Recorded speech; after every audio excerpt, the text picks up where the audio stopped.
नमस्कार प्यारे विद्यार्थियों, आप सभी का स्वागत है। आज फिर एक परियोजना कार्य का विषय लेकर मैं आप सभी के सामने उपस्थित हूँ। देखते हैं एक नई परियोजना किस तरह से बनाई जा सकती है। आपकी परियोजना के पृष्ठ कम से कम 12 से 15 पेज होने चाहिए। उसका क्रम क्या होगा, सबसे प्रथम पृष्ठ कैसा होना चाहिए, अंतिम पृष्ठ कैसा होना चाहिए, बीच में कैसे काम करना है, सबकी जानकारी आपको इस परियोजना कार्य को देखने से मिल जाएगी। तो चलिए चलते हैं अपने वीडियो की ओर। प्रथम पृष्ठ पर आएगा आपका नाम, कक्षा, रोल नंबर, विषय।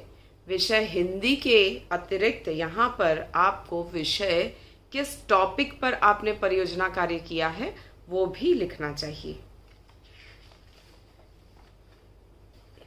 इस परियोजना का विषय है जायसी का व्यक्तित्व और कृतित्व, अर्थात मलिक मोहम्मद जायसी के बारे में यह परियोजना फाइल है। प्रथम पृष्ठ होगा अभिस्वीकृति का।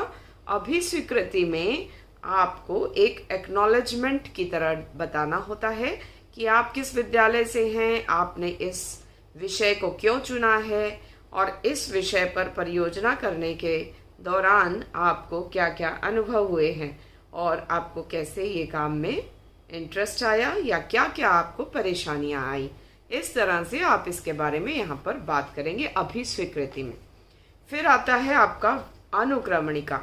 अनुक्रमणिका अर्थात कि पेज, कौन से पेज पर क्या विषय सामग्री इसमें रखी गई है।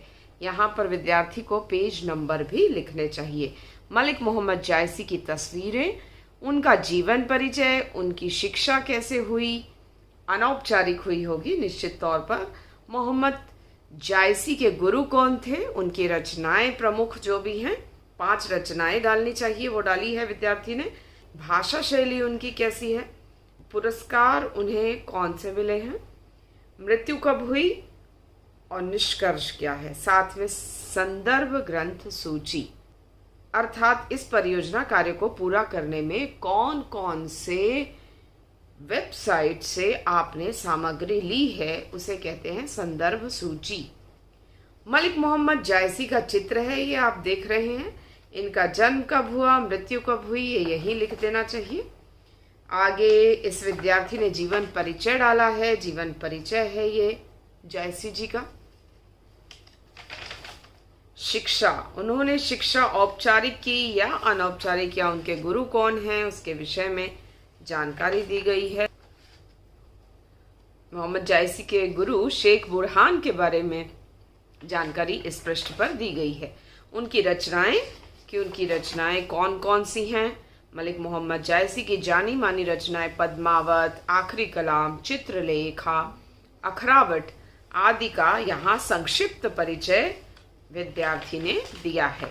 उनकी साहित्यिक विशेषताएं क्या है, उनके ग्रंथ काव्य किस तरह के हुआ करते हैं, उसमें प्रेम पर उन्होंने क्या कहा है, उनके प्रेमाख्यान कैसे काव्य लिखे गए हैं, किस परंपरा का निर्वहन उन्होंने किया है, इत्यादि की जानकारी साहित्यिक विशेषताओं के अंतर्गत रखी गई है। आगे है भाषा शैली, क्योंकि भाषा शैली ठेठ अवधी भाषा का प्रयोग उन्होंने किया था, उसके बारे में जो जानकारी यहाँ पर दी गई है भाषा शैली के अंतर्गत। उसके बाद उन्हें कौन से पुरस्कार मिले। अब ये राजा महाराजाओं के दौर में रहने वाले कवि थे, तो इन्हें पुरस्कार कौन से मिले होंगे इसका जिक्र इस पृष्ठ पर किया गया है। उनकी मृत्यु कब और कहाँ हुई उसकी संक्षिप्त जानकारी।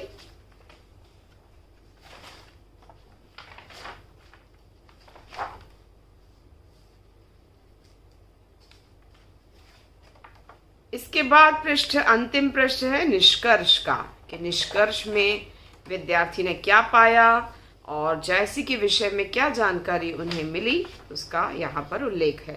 संदर्भ ग्रंथ सूची, इसके अंतर्गत वे सभी वेबसाइट का नाम लिखा गया है। आप यहाँ पुस्तकों का नाम भी शामिल कर सकते हैं, किस पुस्तक में से आपने सारी जानकारी एकत्रित की, आपने चित्र कहाँ से लिए, आपने जानकारी कहाँ से ली, ये सब यहाँ पर लिखा जाना चाहिए। तो ये हुई आपकी परियोजना की फाइल।